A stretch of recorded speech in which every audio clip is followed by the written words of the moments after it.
Hello, Gary. How are you doing? um, I agree with you that, and what I would say is that we have to deal with this as though it's not scary. And I rewatched her video to see if she called you a Nazi. Now,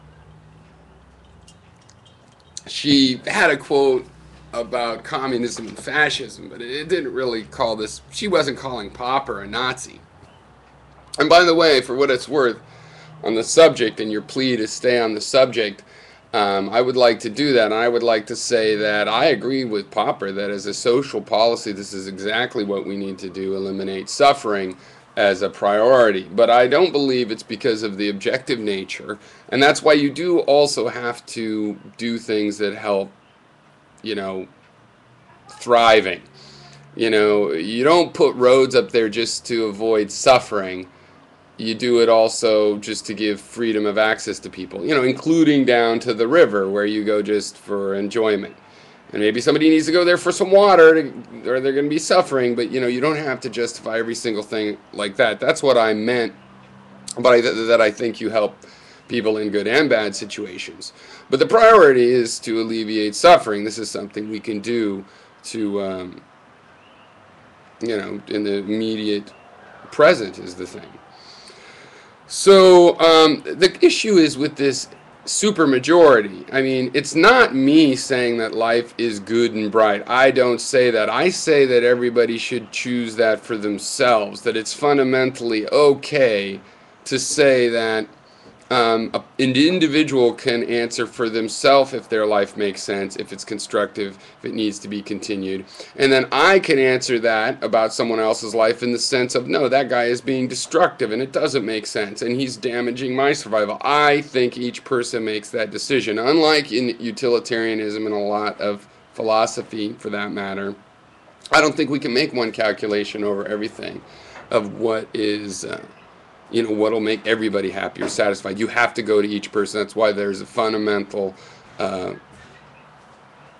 some fundamental property of sociology that requires a democratic approach, some sort of going to the people, and as much individual sovereignty where they get to decide for themselves, not where you go to the people on what to do with the 20%, because I think you have to have a better argument before you could say that people that enjoy life can't hang around. And if I'm allowed to try to fix the world, you said I should fix the world before I bring people into it, then it might take more than one generation to do that.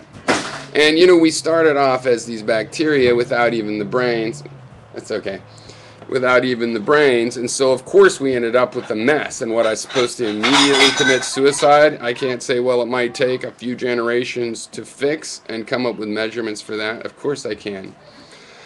So, yeah, To Be Serious did not call you a Nazi in there. And it was a very strong support of your opinion. You might want to be familiar with what he has to say about it and how it relates to the open society, which is arguably a dominant philosophy. Not that people are acting on it, but I mean, the perspectives in there are very mainstream. It's not at all saying, oh, you're an asshole, you're a Goebbels. It's not like that. Sorry, it just isn't.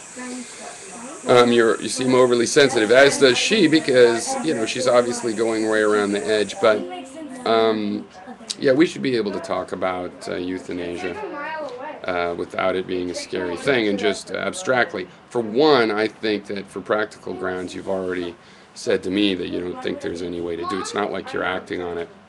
It's not like you do it without even telling people. You have some sort of democratic idea.